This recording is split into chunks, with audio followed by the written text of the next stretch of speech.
నుంచి మనము పరిశుద్ధాత్మ గురించి ధ్యానము చేయబోతూ ఉన్నాం. పరిశుద్ధాత్మ అభిషేకం మనకి కావాలి. అయ్యా నీకు వందనాలు ప్రభువా. ఓ యేసయ్యా, ఓ రెక్కలి శబ్దరకరబరబా, ఓ నగాలి శబ్దరికరబా, ఏమే హల్లెలూయా హల్లెలూయా నీకలబ శైదరబా, ఏమని గ్లోరీ హల్లెలూయా రగరి శబ్దరబా, ఏమని హల్లెలూయా హల్లెలూయా హల్లెలూయా. నూతన ఆత్మతో ప్రభువా, నూతన అభిషేకంతో మమ్మల్ని నింపండి అనే సమయంలో దేవుని స్తుతిద్దాము తండ్రి. హల్లెలూయా. ఇది మనం ఆల్రెడీ ప్రారంభించిన సబ్జెక్టు. పరిశుద్ధాత్మ గురించి మనము చాలాసార్లు మనం ధ్యానం చేసుకున్నాం. మధ్యలో ఒక సబ్జెక్ట్గా మనం స్టార్ట్ చేసాం, కానీ అది మరలా పరిశుద్ధాత్మ నడిపింపు వల్ల కొంతకాలం మరలా ఆఫ్ చేస్తాం. ఎందుకు ఆఫ్ చేస్తామంటే మధ్యలో ఇది బైబిల్ క్లాసులు అయితే కంటిన్యూగా చెప్పడానికి బాగుంటుంది. ఒకే సబ్జెక్టు మనం హగ్గై గ్రంథం ఎన్ని నెలలు ధ్యానం చేసాం?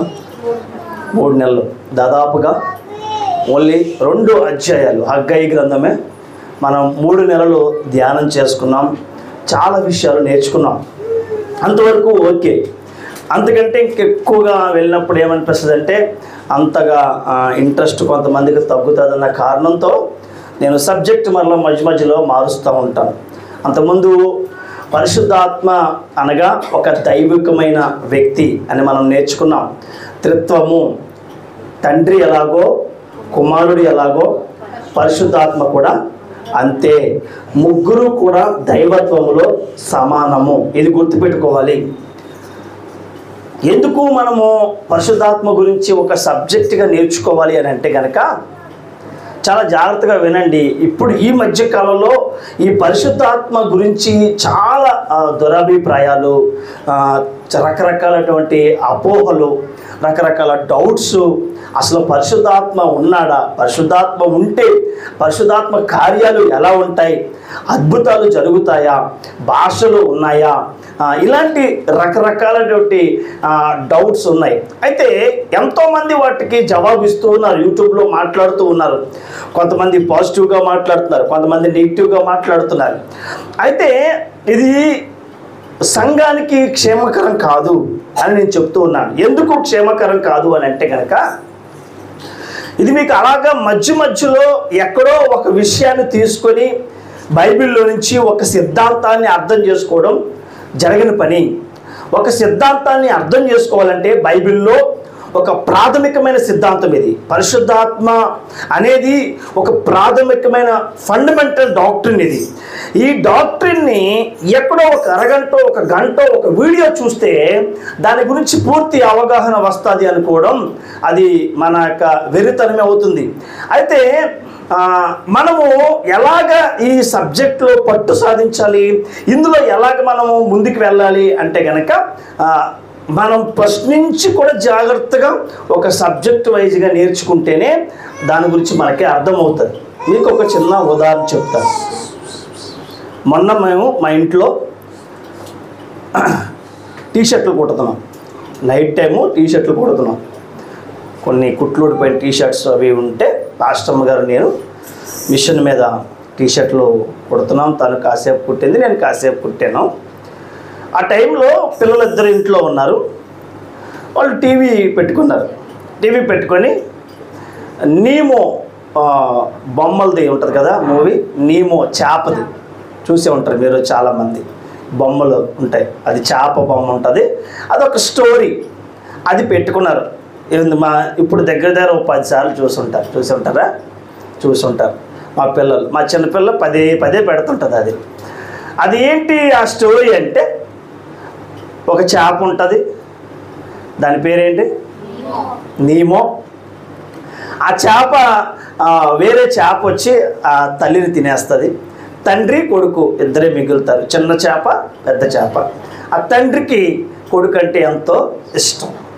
ఆ కొడుకు ఏమైపోతాడంటే తండ్రి చెప్పిన మాట సరిగ్గా వినకపోవడం వల్ల ఒక పడవ వస్తుంది సముద్రంలోకి. ఆ పడవ వచ్చినప్పుడు ఆ పడవ దగ్గరికి వెళ్ళకూడదు మనము అని తండ్రి చెప్తున్నా కూడా కొడుకు నేను ఎదగలను, నేను దాన్ని ముట్టుకొని రాగలను అని వెళతాడు. వెళ్ళడం వల్ల ఆ పడవలోంచి వచ్చిన వాళ్ళు ఆ చేపని పట్టుకొని తీసుకెళ్ళిపోతారు. అది ఎక్కడికి తీసుకెళ్ళిపోతారంటే ఆస్ట్రేలియాకి తీసుకెళ్ళిపోతారు. స్టోరీ చాలా బాగుంటుంది, చక్కగా ఉంటుంది. అది ఆస్ట్రేలియాకి తీసుకెళ్ళిపోతే ఈ చేప ఇన్ని వేల కిలోమీటర్లు ప్రయాణం చేసుకొని ఆ అడ్రస్ కనుక్కొని అక్కడికి వెళ్ళి తన కొడుకుని మళ్ళా దగ్గరికి దక్కించుకుంటాడు, తన కొడుకుని మళ్ళీ సంపాదించుకుంటాడు. ఇది స్టోరీ. అయితే ఇంతకుముందు కూడా చూసాం. మొన్న చూసినప్పుడు ఏమైందంటే స్టోరీ పెట్టింది, అసలు ఎందుకమ్మా అన్నిసార్లు ఎందుకు పెడతావు, తలనొప్పి వస్తుంది అని అన్నా కానీ స్టార్ట్ చేస్తే ఎలా ఉంటుంది, అందులో ఒక పనిలో ఉన్నాం, మిషన్ కొడుతున్నాం, ఎదురుగా టీవీ ఉంది, చక్కగా ఎలా చూస్తున్నాం. అదొక ఇమోషనల్ సీన్, అంతా కూడా ఇమోషనల్గా నడుస్తుంది. సరే వెళ్ళిపోయింది. లాస్ట్కి వస్తుంది తండ్రి కొడుకు కలుసుకునే టైం. నెట్ అయిపోయింది ఫోన్లో. నెట్ అయిపోతే ఇదివరకు చూసామా లేదా, మేము చూసాం, ఆ స్టోరీ తెలుసు, ఇదివరకు చూసిందే. కానీ లాస్ట్లో నెట్ అయిపోయింది. మా అందరికీ టెన్షను, చూసిందే, ఎందుకు ఈ టెన్షను, ఎందుకు ఆ సీన్ మాకు కావాలి. ఇప్పుడు డైరెక్ట్గా ఆ సీన్ పెట్టుకొని చూస్తే ఏమ్మా, ఇప్పుడు ఒక సినిమా ఉంటుంది, ఒక మూవీ ఉంటుంది, సినిమా థియేటర్కి వెళ్తాం. మూవీలో కామన్గా ఎవరుంటారమ్మా, హీరో ఉంటాడు, తర్వాత విలను ఉంటాడు. ఇది మనకు తెలిసా తెలీదా? కానీ ఎన్ని సినిమాలు తీస్తున్నారు, వేల కొద్ది సినిమాలు తీస్తున్నారు. అందులో ఏముంటుందయ్యా అంటే హీరో ఉంటాడు, విలన్ ఉంటాడు. లాస్ట్లో హీరో విలన్ని ఓడిస్తాడు. ఇదేనా కామన్గా జరిగేది మన తెలుగు సినిమాలో? కామన్గా జరిగే స్టోరీస్ ఏంటంటే హీరో ఉంటాడు, విలన్ ఉంటాడు, లాస్ట్ క్లైమాక్స్ ఫైట్ ఉంటుంది. ఏంటి ఆ ఫైట్ అంటే హీరోకి విలన్కి ఫైట్ ఉంటుంది. ఆ ఫైట్ డైరెక్ట్గా సినిమా థియేటర్లో పెట్టేసి ఆ ఫైట్ చూసి హీరో వాడు గెలిచిన తర్వాత ఇంటికి వచ్చేస్తే బాగుంటుందా? దానికి ముందు ఒక స్టోరీ నడుస్తుంది, కొన్ని ఎమోషన్స్ నడుస్తాయి. ఆ ఎమోషన్స్ తోటి నువ్వు కనెక్ట్ అవుతూ వెళ్ళినప్పుడే ఫైనల్లో హీరోగాడు కొడుతున్న ఒక్కొక్క దెబ్బ, కొట్టువాడిని వాడిని అలాగే కొట్టాలి, ఎగురుతాను అన్నంత అంటే మన పైకనంగానే మన లోపల ఆ ఫీలింగ్స్ ఉంటాయి. అదే డైరెక్ట్గా ఆ లాస్ట్ ఫైట్ చూస్తే నాన్నగారు ఏమన్నా థ్రిల్ ఉంటుందా? మనకి ఏముండదు. ఎవరో ఇద్దరు మనుషులు కొట్టుకుంటున్నారు, అతను హీరో అని తెలుసు, ఇతను విలన్ తెలుసు, కానీ అంత థ్రిల్ వినాలమ్మా, వినాలి. మీరు అరవకండి, వినండి. అంత థ్రిల్ అనిపించదు, అంత ఇంట్రెస్ట్ అనిపించదు. ఎప్పుడు మనకి అంత ఇంట్రెస్ట్ అనిపిస్తుంది అని అంటే దాని సారాంశం అంతా తెలియాలి. హీరోగాడు విలన్ని ఎందుకు కొడుతున్నాడో తెలిసినప్పుడు నువ్వు దానిలో ఉన్న ఆ యొక్క భావాన్ని అర్థం చేసుకోగలుగుతావు, ఆ యొక్క సన్నివేశాన్ని అర్థం చేసుకోగలుగుతావు. ఇదే నేనేం చెప్తానంటే ఆ లాస్ట్ సీన్, నాకు నీమో చెప్పాను కదా పిల్లలది మూవీ, ఆ లాస్ట్ సీను మళ్ళా నెట్ బ్యాలెన్స్ చేసుకొని మళ్ళా కనెక్ట్ చేసుకొని మళ్ళీ ఆ సీన్ అయిపోయేదాకా మేము చూసాం. అంటే ఎందుకు ఈ విషయాన్ని చెప్తున్నానంటే ఒక విషయము మనకు అర్థం అవ్వాలంటే ఎక్కడో మధ్యలో లేదా ఆఖరిలో ఆ విషయాలు తెలుసుకుంటే మనకి అర్థం కాదు. పరిశుద్ధాత్మ గురించి కూడా ఎవరైనా తెలుసుకోవాలి అని అనుకుంటే కనుక ఇదే సిద్ధాంతం వర్తిస్తుంది. నువ్వు అసలు పరిశుద్ధాత్మ ఎవరు, పరిశుద్ధాత్మ అవసరత ఏంటి, పరిశుద్ధాత్మ కార్యాలు ఏంటి, ఆయన ఎలా పనిచేస్తాడు, ఆయన స్వభావం ఏంటి, ఈ విషయాలు ఏమీ అర్థం కాకోకుండా ఎవరో ఒక వీడియో పెడతాడు. ఏమని పెడతాడంటే రా బాబా ఏంటి ఆ భాష, ఇర్రి భాష మాట్లాడతారు వీళ్ళు, ఏంటి పిచ్చి కేకలేస్తారు వీళ్ళు, ఏంటి గెంతులేస్తారు వీళ్ళు, పరిశుద్ధాత్మ అంటే ఇదేనా, అది పరిశుద్ధాత్మ కాదు అని ఎవడో మాట్లాడతాడు. అప్పుడు నువ్వేమనుకుంటావంటే మనలో రకరకాల డౌట్స్ వస్తాయి, రకరకాల సందేహాలు వస్తాయి. ఏంటి, అవునా, నిజమా, కాదా? అందుకనే నీకు స్టోరీ అంతా తెలియకపోతే నీకు అర్థం కాదు.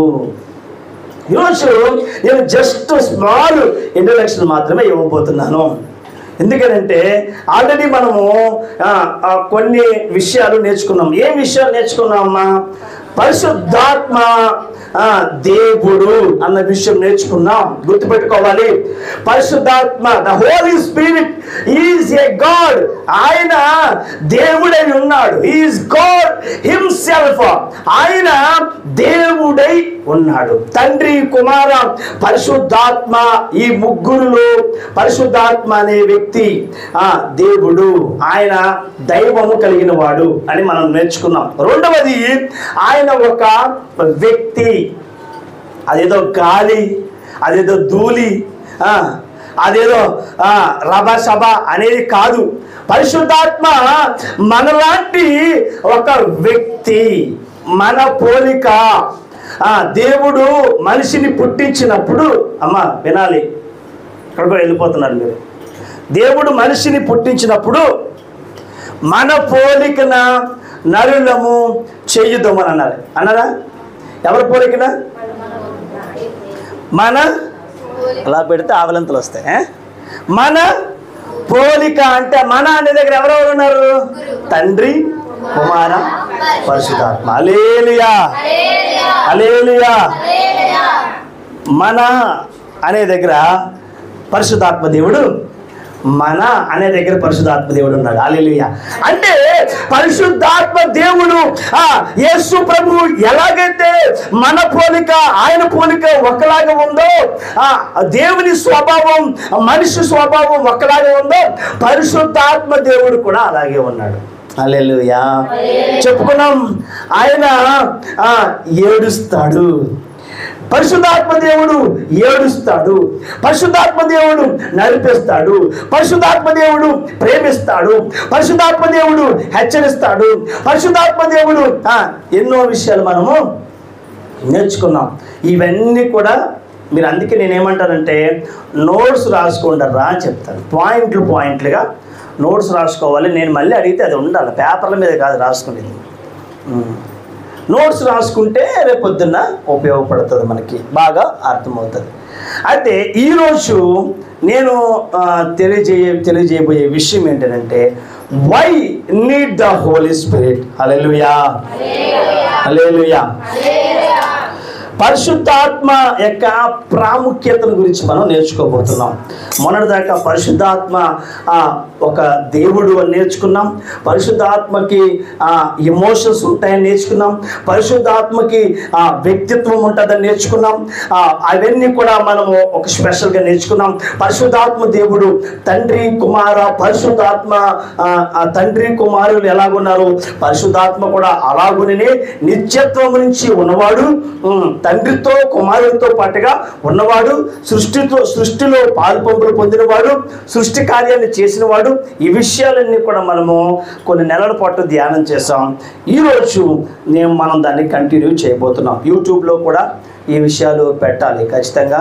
యూట్యూబ్ ఆన్ చేసాం, రన్ అవుతుందో లేదో తెలియదు, కానీ ఆన్ చేయడం అయితే ఆన్ చేస్తాం. ఎందుకంటే ఇది స్పెషల్ సబ్జెక్టు. ఇప్పుడు చెప్పాను కదా, ఎంతోమంది కన్ఫ్యూజ్ అయిపోతూ ఉన్నారు. కానీ దేవుని మహాకృప, దేవుడు కనుక ఈ సబ్జెక్ట్ని నడిపిస్తే మనం అనేక విషయాలు నేర్చుకోబోతున్నాం. హల్లెలూయా. అన్ని చాలా డౌట్స్ దేవుడు క్లియర్ చేయబోతున్నాడు. కాబట్టి మీరు ఏం చేయాలంటే ప్రార్థన చేయాలి. ప్రార్థన చేస్తే కనుక దేవుడు మనకి సహాయం చేస్తాడు.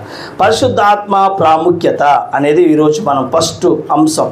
అంటే అవి వదిలేయండి, ఇంకా మనం పోయినసారి నేర్చుకున్నవి మనం మెన్షన్ చేయట్లేదు. ఇప్పుడు పరిశుద్ధాత్మ ప్రాముఖ్యతను గురించి మనం నేర్చుకోబోతున్నాం. ఏంటి ఈ పరిశుద్ధాత్మ ప్రాముఖ్యత అంటే కనుక, పరిశుద్ధాత్మ దేవుడు చాలా అవసరం మన జీవితాలకి. ఫస్ట్ మొట్టమొదటి విషయం, యేసు ప్రభువు వారికి ఆత్మ అవసరమైంది. ఈరోజు మనం ధ్యానం చేసుకోబోయే విషయం, యేసు ప్రభు వారికే ఆత్మ అవసరము అయ్యింది. ఎంత పెద్ద విషయం అర్థమవుతుంది తెలుసండి మనకి. ఆత్మ అవసరం లేదు, ఆత్మతో పని లేదు, పరిశుద్ధాత్మ అని మీరు రకరకాలుగా మాయలు చేస్తున్నారని చెప్పే వాళ్ళకి ఈ ఒక్క విషయము క్లియర్గా మనకు అర్థమైపోతుంది.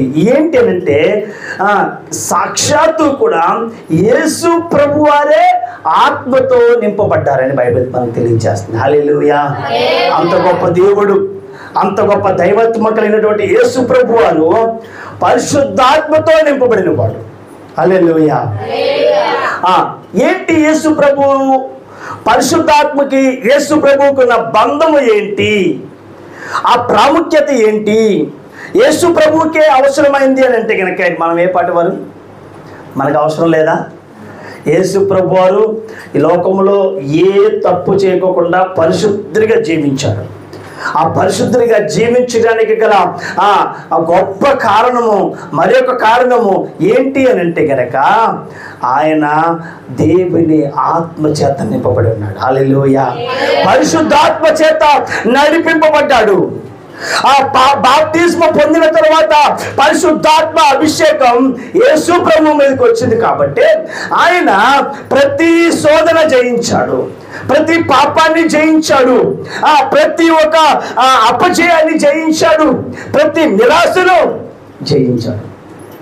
గుర్తుపెట్టుకోవాలి మీరు, యేసు ప్రభు వారు అంత గొప్ప విజయ జీవితం జీవించడంలో ప్రాముఖ్యమైన పాత్ర పోషించింది ఎవరు అని అంటే కనుక పరిశుద్ధాత్మ అభిషేకం అని మనకి స్పష్టంగా అర్థమవుతూ ఉంది. అంటే ఎందుకు యేసు ప్రభువుకి పరిశుద్ధాత్మ అవసరమయ్యింది? ఎందుకు అవసరమైంది పరిశుద్ధాత్మ యేసు ప్రభు వారికి? ఆయన దేవుడే కదా. ఆయన డైరెక్ట్గా 100% దైవత్వం కలిగిన వాడు, 100% మానవుడు. యేసు ప్రభు వారు 100% దేవుడిగా ఈ లోకానికి వచ్చాడు. ఇప్పుడు కాదు అనేది, ఈ లోకంలోనికి వచ్చినప్పుడు ఆయన 100% దేవుడు, 100% మనిషి. ఇది గుర్తుపెట్టుకోవాలి మీరు ఎప్పుడైనా కూడా. 100% దేవుడు కాబట్టే నీటి మీద నడవగలిగాడు ఆయన. హల్లెలూయా. 100% దేవుడు కాబట్టే సముద్రాన్ని గద్దించాడు ఆయన. 100% దేవుడు కాబట్టే 5 రొట్టెలు 2 చేపలను 1000 మందికి పంచిపెట్టాడు ఆయన. హల్లెలూయా. ఆయన మాట ఇక్కడ పలికితే అక్కడ స్వస్థతలు జరిగాయి. ఆయన ఎక్కడో ఒక వ్యక్తి కూర్చుంటే ఎక్కడి నుంచి యేసు ప్రభు ఆ వ్యక్తిని చూశాడు. ఆయన 100% దేవుడిగా ఉన్నాడు. హల్లెలూయా. అదే విధముగా 100% మానవుడిగా ఉన్నాడు ఆయన. అందుకే ఆయనకి ఆకలేసింది. హల్లెలూయా. అందుకే ఆయన లాజరు చనిపోయినప్పుడు ఏడ్చాడు. హల్లెలూయా.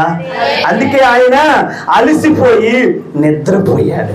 అందుకే ఆయన చంపడానికి పన్నాగాలు పడినప్పుడు అక్కడి నుంచి తప్పించుకొని పారిపోయాడు. ఎందుకంటే ఆయన మనిషి. ఆయన మనిషి కాబట్టే సిలువలో వేలాడుతూ ఉన్నప్పుడు దాహం అని ఏడ్చాడు ఆయన, అరిచాడు ఆయన. దాహం అని అరిచాడు ఆయన. హల్లెలూయా. ఎంత అద్భుతమైనటువంటి జీవితం యేసు ప్రభు జీవితం. హల్లెలూయా.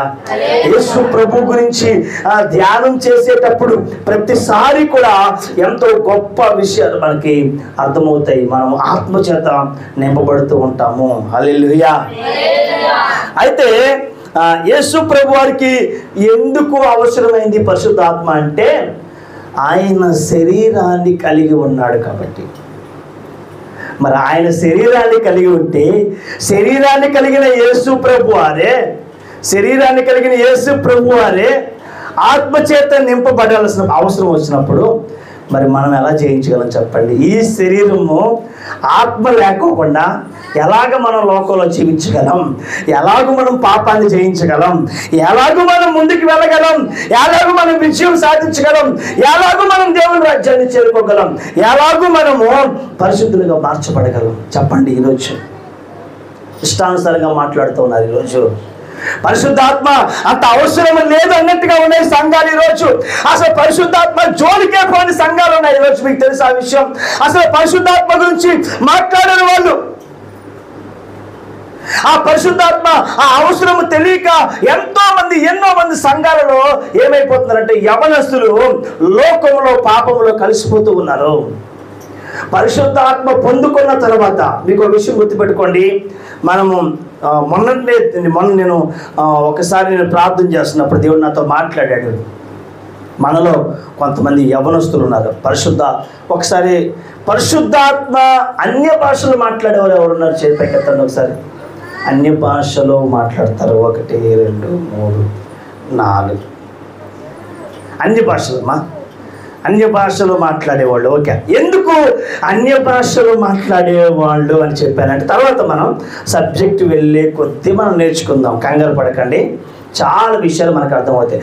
మిగిలిన వారు యవ్వనస్తులు ఇక్కడ చాలామంది ఉన్నారు. ఏమ్మా నువ్వు ఇంతవరకు మాట్లాడలేదు, నువ్వు మాట్లాడలేదు. మా పిల్లలు కూడా ఇంతవరకు అభిషేకము పొందుకోలేదు. కొన్ని రోజుల్లో ఒక ప్రత్యేకమైన ప్రార్థన పెట్టుకోవాలి మనం. 2 రోజులు కానీ 3 రోజులు కానీ ప్రార్థన పెట్టుకున్నప్పుడు పరిశుద్ధాత్మ దేవుడు మీ మీదకి దిగి రాబోతాడు. హల్లెలూయా, ఇది వాస్తవం. అప్పుడు ఈ అభిషేకం యొక్క విలువ ఏంటో నీకు తెలుస్తుంది. ఈరోజు మనం కొన్ని రోజుల్లో ఏం చేయబోతున్నామంటే అవసరమైతే వీలైతే యవ్వనస్తుల కూడిక జరుగుతుంది మనకి నెల.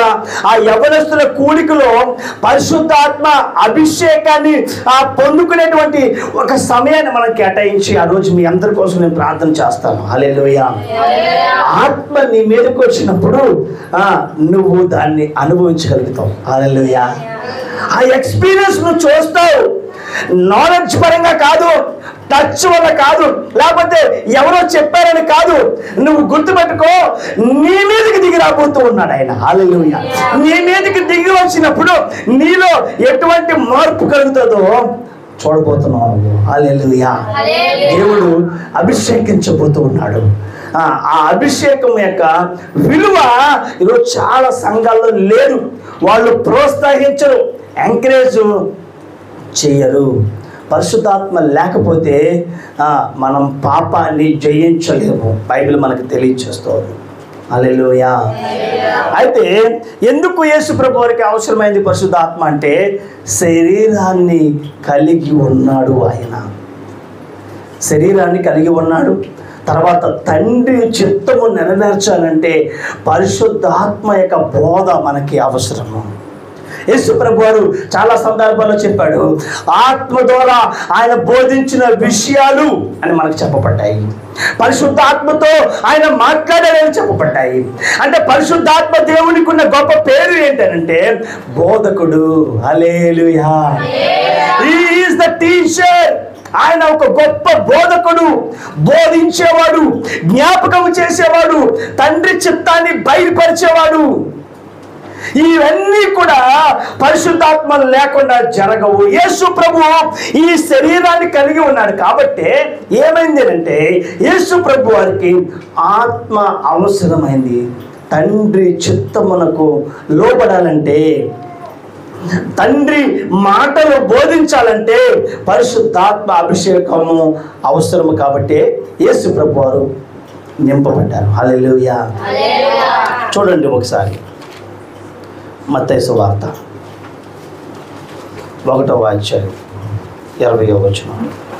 అతడు ఈ సంగతులను గురించి ఆలోచించుకొనుచుండగా ఇదిగో ప్రభువు దూత స్వప్నమందు అతనికి ప్రత్యక్షమై దావీదు కుమారుడైన యోసేపు నీ భార్య అయిన మరియను చేర్చుకొనుటకు భయపడకుము, ఆమె గర్భము ధరించినది పరిశుద్ధాత్మ వల్ల కలిగినది. హల్లెలూయా. ఈరోజు మనం నేర్చుకోబోతున్న విషయం ఏంటంటే యేసు ప్రభువారు పరిశుద్ధాత్మ, అంతే కదా. చూడండి, యేసు ప్రభు యొక్క పుట్టికతో పరిశుద్ధాత్మ కార్యము మనకి ఎలా ప్రారంభమవుతుందో అక్కడ చెప్పబడుతుంది కదా. దేవుని వాక్యం ఏం చెప్తుంది? చదవండి అది ఆ మాట. వలన కలిగినది. అంటే యేసు ప్రభువారు మరియ గర్భములోనికి రావడానికి గల ముఖ్యమైన కారణం ఎవరు? పరిశుద్ధాత్మ దేవుడు. హల్లెలూయా. అంటే ఎంత ప్రాముఖ్యమైనటువంటి పాత్ర పోషిస్తూ ఉన్నాడు చూడండి ఇక్కడ పరిశుద్ధాత్మ దేవుడు యేసు ప్రభు జీవితంలో. అంటే ఇంకా ఆయన ఈ భూమి మీదకి రాలేదు, ఆయన ఇంకా శరీరాన్ని ధరించుకోలేదు. అవన్నీ జరగకముందే పరిశుద్ధాత్మ దేవుడు మరియ గర్భమును తెరిచి ఆయన ద్వారా పరిశుద్ధాత్మ ద్వారా పడ్డాడు అని బైబిల్ మనకు తెలియజేస్తుంది. హల్లెలూయా, హల్లెలూయా. చిన్న విషయమే మనకు అర్థమవుతుంది. Great relationship with Jesus Christ and the Holy Spirit. పరిశుద్ధాత్మ దేవునికి యేసు ప్రభుకి ఉన్నటువంటి గొప్ప బంధము ఇక్కడ మనకు కనబడుతుంది. తర్వాత లోకాసు వార్త 1:41. లోకాసు వార్త 1వ అధ్యాయం 41వ వచనం. ఎలిజబెత్తు ఆత్మతో పరిశుద్ధాత్మతో నింపబడి ఏమంటుంది? నా ప్రభు యొక్క తల్లి. ఎవరు ఆయన? ఆ ప్రభు ఎవరు? ఎలిజబెత్ ప్రభు ఎవరు? యేసు ప్రభు వారు. హల్లెలూయా. యేసు ప్రభు వారు పుట్టక మునిపే ఏమేమంటుందంటే నాకు ప్రభు రాబోతూ ఉన్నాడు. ఆ ప్రభు యొక్క తల్లి ఎవరు? మరియమ్మ. మరియమ్మ నా ఎదుట నిలవబడి ఉంది అని ఆత్మతో చెబుతుంది. హల్లెలూయా. కూర్చోండి. అంటే ఇది మనకేమర్థమవుతుందనంటే యేసు ప్రభు రాక పరిశుద్ధాత్మ దేవుని యొక్క ప్రణాళిక. హల్లెలూయా. పరిశుద్ధాత్మ దేవుని యొక్క సిద్ధపాటు. ఆయన ప్రిపేర్ చేస్తూ ఉన్నాడు. ఆయన సర్వము సిద్ధము చేశాడు. యేసు ప్రభు జీవితంలో ఆ పరిశుద్ధాత్మ దేవుడు ఎంతో ప్రాముఖ్యత వహించాడని మనకి ఇక్కడ అర్థమవుతుంది. హల్లెలూయా. ఇంకోటి చూద్దాం. లోకాసు వార్త 1వ అధ్యాయము 67వ వచనం. లోక రక్షకుడి గురించి ఇక్కడ జకరియా మాట్లాడుతూ ఉన్నాడు. ఆత్మతో నింపబడి మాట్లాడుతూ ఉన్నాడు. హల్లెలూయా. అంటే పరిశుద్ధాత్మ దేవుడు యేసు ప్రభు చుట్టూ ఉన్న వారి వ్యక్తుల జీవితంలో నుంచి ఆయన మాట్లాడుతూ ఉన్నాడు. ఎలిజబెత్లో నుంచి మాట్లాడాడు, జకర్యాలో నుంచి మాట్లాడాడు, తర్వాత దేవదూత ద్వారా మాట్లాడాడు. అంటే దీన్ని బట్టి చూస్తే పరిశుద్ధాత్మ దేవుడు యేసు ప్రభు జీవితంలో ఎంతో ప్రాముఖ్యత వహించాడు. ఈ విషయాలు మీరు ఎప్పటికి కూడా మరిచిపోకూడదు. యేసు ప్రభువుకి పరిశుద్ధాత్మ దేవుడు అవసరమయ్యాడు. పరిశుద్ధాత్మతో ఆయన నింపబడ్డాడు అని బైబిల్ మనకి తెలియచేస్తూ ఉంది. తర్వాత ఇంకొక వచనాన్ని మనం చూద్దాం, ముగించేసుకుందాం. ఇంకొక విషయాన్ని చూద్దాం. లూకాసు వార్త 3వ అధ్యాయము 22వ వచనం. లూకాసు వార్త 3వ అధ్యాయం 22వ వచనం. పరిశుద్ధాత్మ శరీరాకారముతో పావురము వలె ఆయన మీదకి దిగి వచ్చెను. హల్లెలూయా. యేసు ప్రభువారు బాప్తిసం పొందినప్పుడు పైన చదవండి అమ్మ కొంచెం, అది సందర్భం అంతా. బాప్తిస సందర్భం చదవండి. అదే ప్రజలందరూ బాప్తిసం పొందినప్పుడు యేసు కూడా బాప్తిసం పొంది యేసు ప్రభువారు బాప్తిసం తీసుకోబోతున్న సమయంలో ప్రార్థన చేయుచుండగా ఆకాశము తెరవబడి, బాప్తిసం పొందిన తర్వాత ప్రార్థన చేస్తూ ఉండగా ఆకాశము తెరవబడి పరిశుద్ధాత్మ శరీరాకారముతో పావురము వలె ఆయన మీదకి దిగి వచ్చెను. హల్లెలూయా. ఆయన ఒక శరీర ఆకారంతో దిగి వచ్చాడట యేసు ప్రభువు మీద. అర్థమవుతుందా మీకు ఇప్పుడు? అంటే పరిశుద్ధాత్మ దేవుడు కూడా మనలాంటి ఆ రూపాన్ని కలిగి ఉన్నాడు. ఇక్కడ గ్రంథకర్త రాసేటప్పుడు శరీరాకారము అని అంటే ఈ శరీరం, ఈ యొక్క శరీరం మనం ఉన్న శరీరం అని కాదు, మనలాంటి రూపము ఆయన కలిగి ఉన్నాడు మనకు అర్థమవుతుంది. హల్లెలూయా.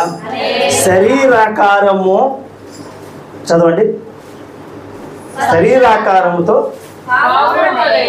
పావురం వలె, అంటే పావురం ఎలాగైతే చూసుకుంటూ దిగి వస్తుందో మన దగ్గరికి వచ్చినప్పుడు అలాగా పావురము వలె ఆయన యేసు ప్రభు వారి మీదకి దిగి వచ్చాడు.